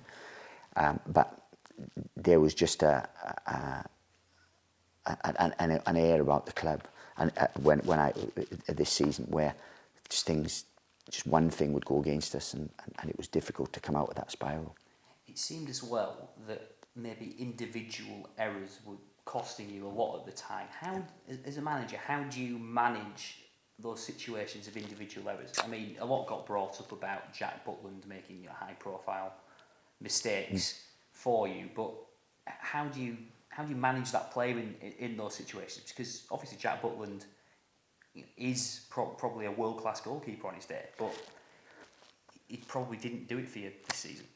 This season, probably not. He was, and because it's Jack Butland, it's been high profile, and then things spiraled. Last season, Jack was one of the shining lights for me, and he was excellent. He kept 8 clean sheets. Against Derby, he was outstanding. Against Swansea, he was outstanding. So Jack has been a good goalkeeper for me. This season, look, a lot of Jack's been the high profile errors that have made. Using it more as an example. Yeah, the high profile one. But others made errors as well. And then anytime Jack made an error, some he couldn't have got bailed out for. But even when he did make an error, others didn't bail him out, sort of thing. So it was that kind of thing. When we made an error, we got punished for it. And as you said, our expected goals and our stats and stuff were so.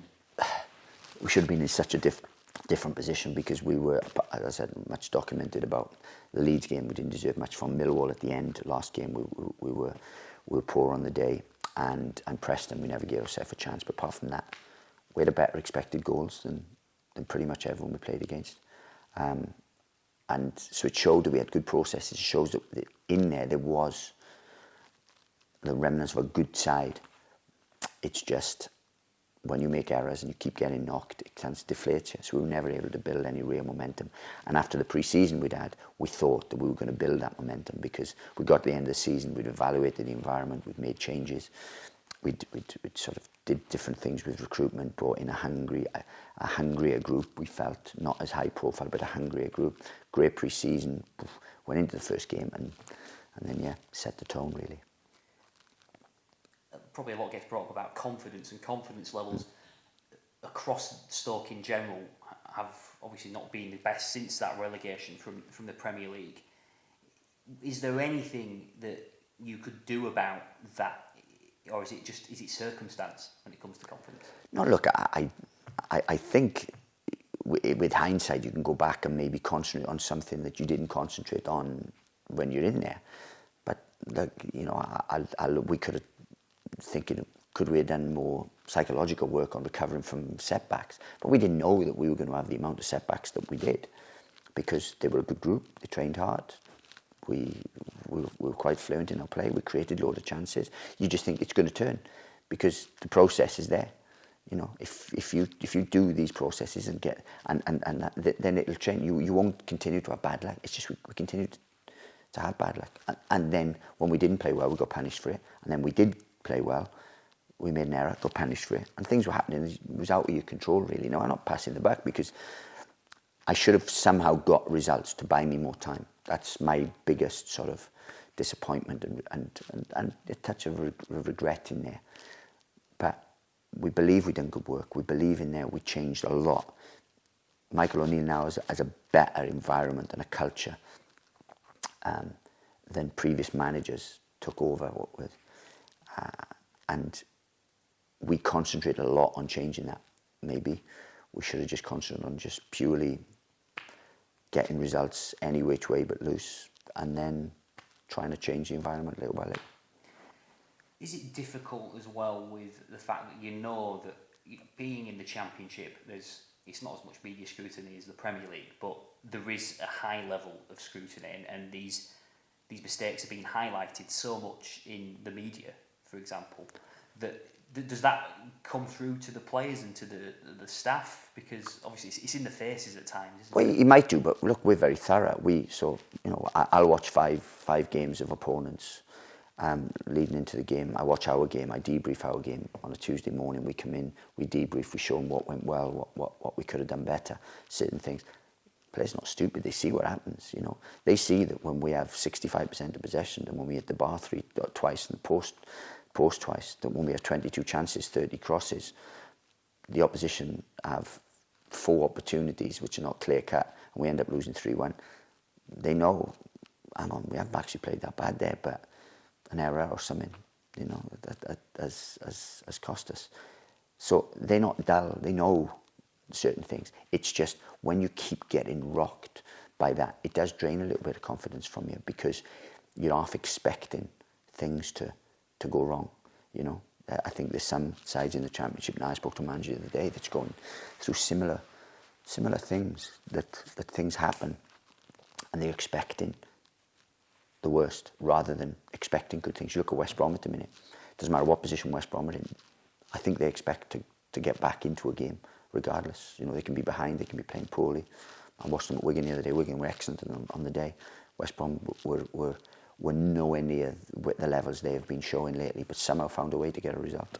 Despite resting some of the players as well. Exactly, and that happens when you're in a good form. With us, we weren't in that vein of form.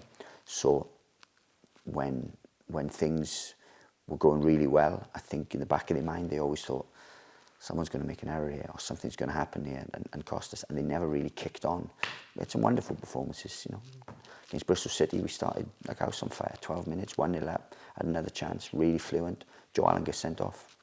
If you can tell me the last time Joe Allen gets sent off, I don't know. And Joe's a great lad, and he was trying so hard. We play Forest on Sky. We're cruising really well, real fluent. Look athletic. Look at 1-0 up. Their first cross, an error on 35 minutes, and suddenly we're 1-1, and then mood changes, and that was symptomatic. And a learning curve for me. I needed to somehow change that, to grasp that, to change it. Now, whether that would have been playing more pragmatically, changing personnel, changing my approach, those are the things I now am evaluating and reflecting on, so that I am better for my next opportunity. We saw very publicly as well, after the Huddersfield game, that crucial match. Obviously, they were in a similar situation to yourselves, low on confidence. They go and win at the Britannia, and the Bet365 Stadium, should I say. How,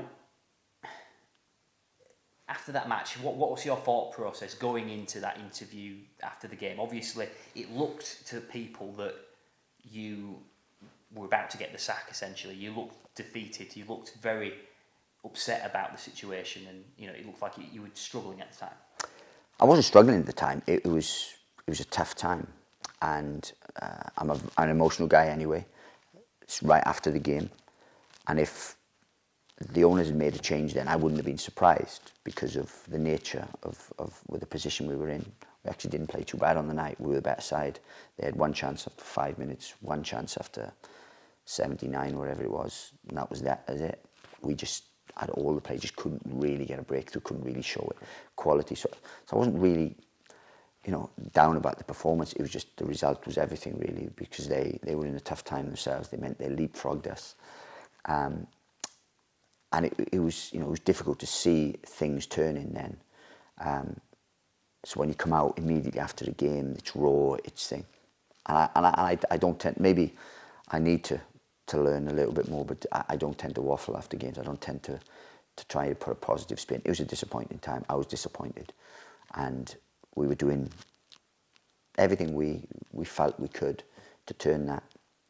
We didn't feel there was a lack of effort from the players. It's just they were at a low ebb.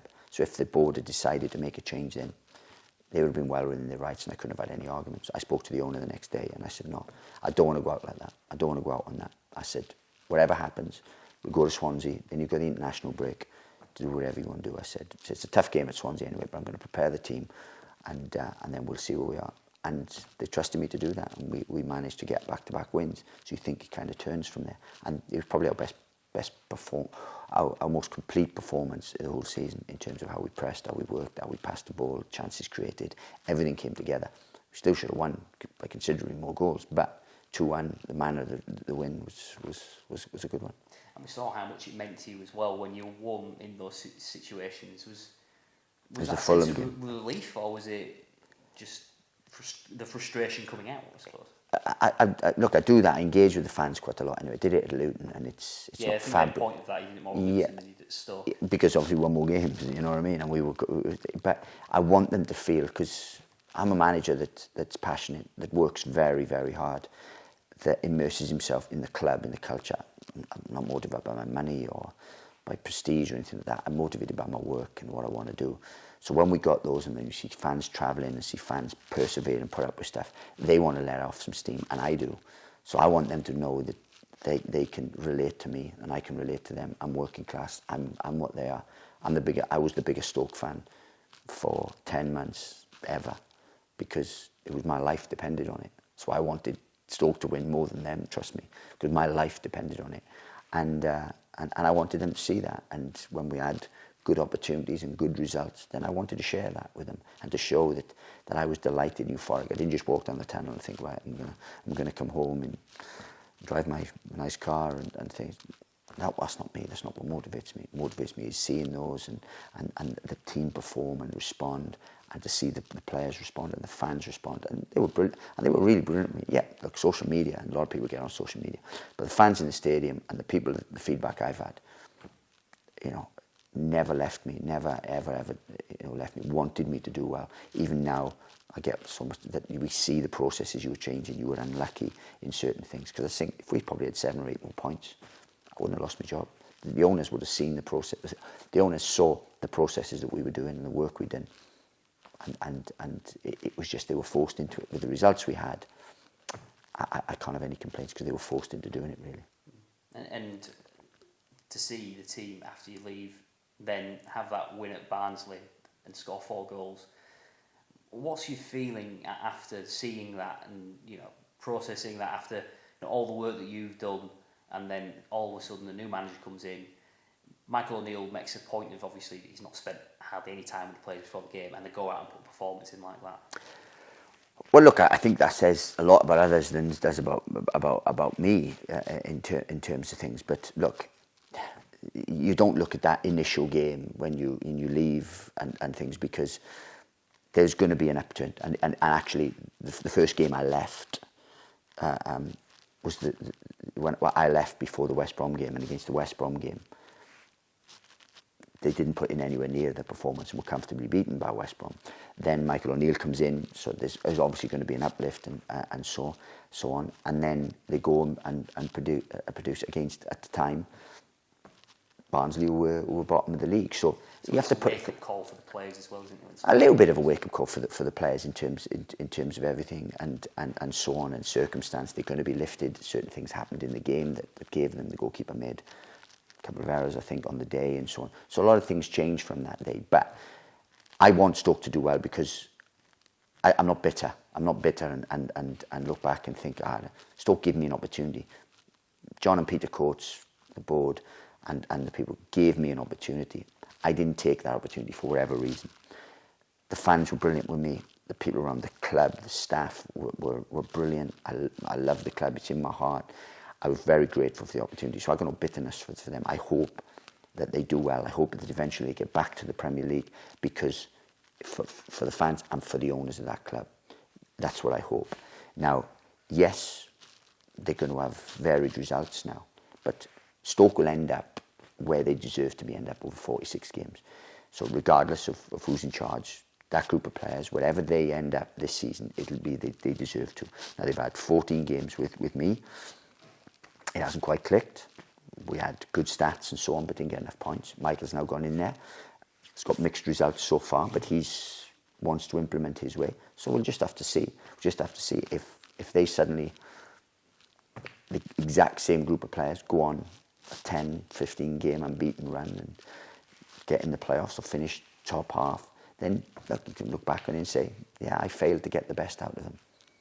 So let's see what happens. But I genuinely hope the Stoke do well, and I hope that eventually they get back to the Premier League and that they are the club and the culture that they should be. Tony Pulis started something great here with everything, with the culture, the working class thing. He had a real affiliation with the fans because that's where he came from, and that's the team he put on the pitch, and they could relate to each other. At the minute, there's not quite that relationship, and it needs to get back there. For you, you mentioned it being obviously the most difficult time of your career. You've also talked a lot about how closely they hold your faith throughout the podcast. Did that get you through those tough times as well? Yeah, I think one, you lean on your God. You know, I trust in God's processes. I trust in God's will, and that hasn't wavered. My family, I've got good people around me. My wife, my family, I've got good people around me. So you lean on those as well, and then your own personal strength. You know, strength of character, because I've been tested throughout my life. I haven't had a golden spoon. I haven't a silver spoon. I haven't had a privileged pathway. I've had to fight for every single thing that I've had, and it's taught me a lot. And this is just one of those things. So even though it's been the toughest time, it's one of the most productive times, because I learned from this. I'm a better manager from this. I spoke to other good managers. I went into had a bit of time with Brendan Rodgers last week, and you know, he's gone through similar things than I have. Tough time when he was at Reading, came back with Swansea, got promoted within 2 years or just over 2 years of getting sacked by Reading. He's manager of Liverpool. You know, the transformation's phenomenal, but as long as you believe in your work, you're strong. Hasn't quite worked for me at Stoke, but that's not to say that the work I haven't done in the past will stand me in good stead. And now I'm a better manager because I've been through a tough time, a learning curve. And I've learned stuff about myself, learned stuff about my staff, learned stuff about my processes. And I'm better for it. Is it about now, obviously you're out of work at the minute, is it about now biding your time and waiting for the right opportunity that you believe in? And if you could, you know, think of an opportunity, what sort of opportunity would it be? I know it's never perfect when you go into a football club initially, but what do you want? What's your requirement to go into a football club? Look, I don't think you can say what you're looking for. Look, I want to work. I enjoy working. No, I love working. I love my job. I'm very passionate about my job. It's my vocation. It's my lifestyle. It's just I want to make sure that the next job I go into is is one that I've got a good chance of succeeding, providing I do good work. But I don't think you can ever pick the club, and so I'm not Jurgen Klopp, I'm not Pep Guardiola, I'm not Mario Pochettino, where as soon as you leave one club, there's 10 there. Look, I've had inquiries from a number of clubs already, but at the minute it's not for me. I've taken time to reflect, to sort of recharge the batteries. I'm getting there. Christmas is coming up. It should be nice to have a family Christmas, and that's not to say that I don't want to work before then, but it'd be nice to have a family Christmas, and then we'll see what the future holds. And I don't think you can ever say, well, I'd love this job, I'd love that job. I'm not that big a manager, but one that comes up will have to have certain criteria which we look at. And as I said, I want to get back and enjoy my job again. I want to get back and win football matches and have a big impact on players and so on, so that you can get back doing to what I love and what I believe I'm best at. If we can go back and reflect on your career as a whole, what would you say is your best footballing memory that you have? I've had some good... As a player, it would have been the playoff final. It would have been the playoff final with Brighton, winning that in Cardiff in front of 70,000 with the group we had. Great thing. As a manager, I've had a few really. We had a couple of results when we was at Luton when absolutely everything went to plan. We won 8-2, 7-0, 7-1. And it wasn't the ineptitude of the other team, it was the absolute fluency we played with. We went away to Swindon on Boxing Day and won 5-0. And we were 0-0 half time. And it was a performance like I haven't seen from a lower league side. A fluency, a cutting edge, an energy, and a ruthlessness that was phenomenal to watch. And they were great. When that comes to you, you sit there with pride. You don't run around jumping. It was great pride. But the best one was when we got promoted to Carlisle, because the relief of 2.5 years' work, of a culmination of taking that first step on a 3-step, on a 3-step plan, if you like. That was the first step, and it was the hardest step to take, because we know, or we believed wholeheartedly, that we were already well equipped to take step 2. So when we took that first step, it was a major relief, and the best moment of my career. Player, manager, anything, that was the best moment. It's been fascinating chatting to you, Nathan Jones. Cheers. Thank you very much for joining us on the podcast, and good luck in whatever venture you choose to go down next. I'm sure it'll be successful. Thank you very much. Cheers.